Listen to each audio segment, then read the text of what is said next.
It is December the 30th, 2023, and I'm just kind of going through the last of the footage that I have not used and making videos out of it. I made one video earlier. It was about a peanut guy. I don't know if you'll see that one first or second. You know, who can say? I should have real talk. I should have put the peanut video. This should have the peanut commentary, because this is, you know, a bunch of just random weird stuff going on. The other video was a bunch of builds I haven't used in a long time, and you know, maybe some people would have been like, "Oh, I haven't seen that build ever before." You know, can you explain that build a little bit? And instead, it's just going to be this weird, you know, peanut man. You know? But that's just the way it is sometimes. That's just the way it is sometimes. This build right here, this is my turtle build that I have been absolutely obsessed with recently. And we've got the Carrion Knight Sword. We block with the Carrion Knight Sword heavy attack. We have a ton of stamina. We have a ton of endurance. We have Law of Causality. We can proc Law of Causality by getting hit through our turtle shield, which doesn't have 100% block. But look at this. Right there, I rolled an attack, but it was an attack that would have triggered bleed. So I roll, but I actually don't roll. I don't take the damage. But also, Law of Causality doesn't proc. And the reason that Law of Causality didn't proc was because I rolled that attack that would have started the spell, right? You have to get hit 3 or 4 times in a pretty quick succession before Law of Causality will actually proc. Once it procs, you're free to roll. This was something that I talked about. And so I made sure to get some footage to show it off, right? So now that it is procced, I roll, and that's fine. It'll still go off. But, you know, whichever final hit would proc Law of Causality, if you roll that attack, it also, not only does it iframe damage, not only does it iframe bleed, not only does it iframe frostbite damage, but you will also iframe your own Law of Causality. And that means it just doesn't happen. So that was something that I talked about, and I said that I would show it off. It happens again in this invasion as well. At first I thought it had something to do with bleed, because every time it happened, I was fighting a bleed build. But that's just, you know, one, it's a build you're going to see a lot, and two, it's a build where you're going to dodge one particular hit if you can, and that's the one that would proc bleed. And a lot of the time, there is a crossover between the hit that would proc bleed and the hit that procs Law of Causality. So, right there, yeah. There's like 3 hits right there, and who knows which one of them was the one that would have procced Law of Causality. It would have triggered the spell to go off, but one of them was, and so as a result, you know, we don't get to blow up, which is the whole point of the turtle build. And I said I would show that off, and so I did show that off. And now I'll show off the other thing, which is, you know, I'm going to take some chip damage through the shield right here. And I went for the parry, but assume I had just blocked all of that. That also would have been enough to proc Law of Causality. Those first 2 hits that I blocked, they counted towards the spell actually triggering. So, you know, you could have a shield with like 95% block, you know, physical or whatever, and it would still proc Law of Causality, which is a pretty cool thing to do.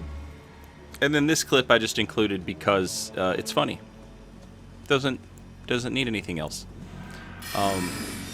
You know, sometimes you're gonna get lucky with your Law of Causality, and that's what happens here.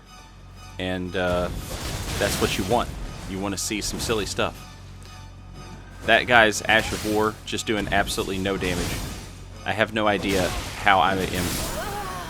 You know, these people must have, I don't know, maybe like a +5 anchor, but he picked up a +8 weapon, you know, from Edgar or Patches or whoever.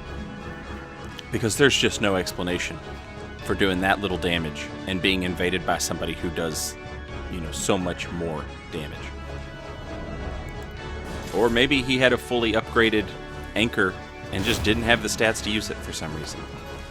I don't know. Who can say? If you sit here and think about it too long, you'll probably drive yourself mad. And that's not what we're trying to do. A beautiful cannon shot there. The 3v1 becomes the 2v1. Much more manageable. The Night Maiden's Mist. I love this spell. It's very nice. We're gonna use the heavy attack to block. This is good. You know, this is one of the things that I love about the heavy attack that I have not talked about a lot. The fact that the heavy attack has that block on it. You can use that to block a lot of jump attacks. A lot of jump attacks, you would think that they would do a lot of stamina damage, but they really don't. Even a jumping heavy greatsword with this build, I have enough to block that and get that follow-up hit. And that is absolutely lovely. The fact that the block and the hit are the same animation, which means you don't have to block and then press a button to attack and give your opponent time to respond to that. It's just they do a jump attack, you block it, and then they get hit, right? All in one go. And I love that about the Carrion Knight Sword. And if you two-hand it, you know, it's even easier.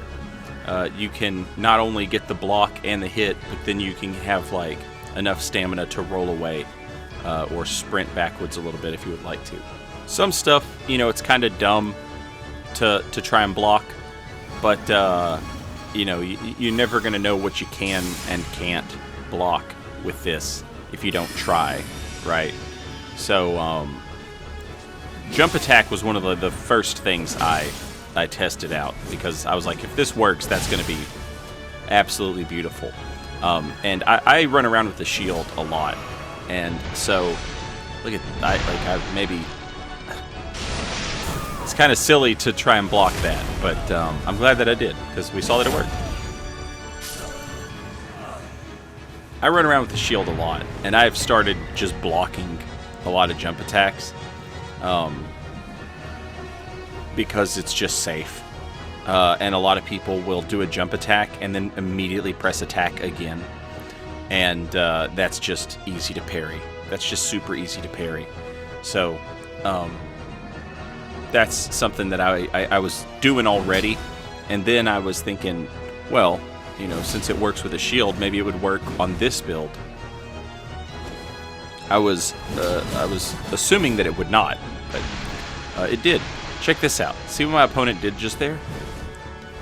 See what he's doing there? See what he's doing there? We're gonna use that against him.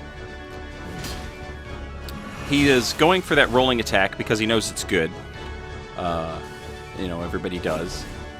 A lot of people, they do it with the crouch attack because it's harder to recognize. But boom, there it is again.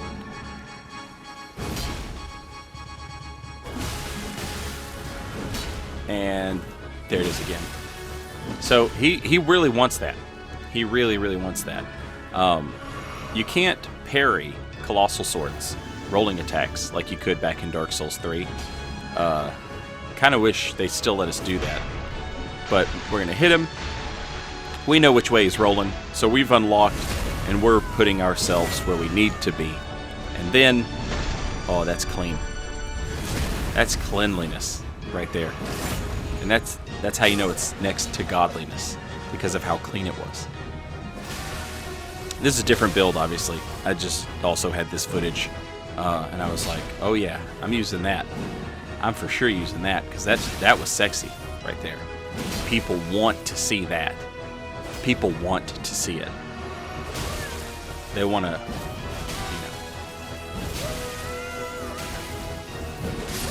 they want to witness it.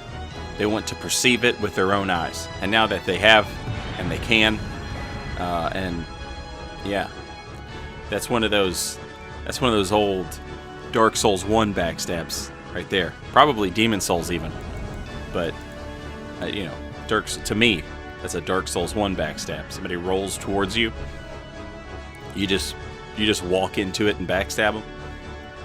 This invasion is silly, but it's the good kind of silly. Our opponents are guarding that door. I see the elevator back there, and so I want to get on that elevator, and we're gonna give these guys some verticality.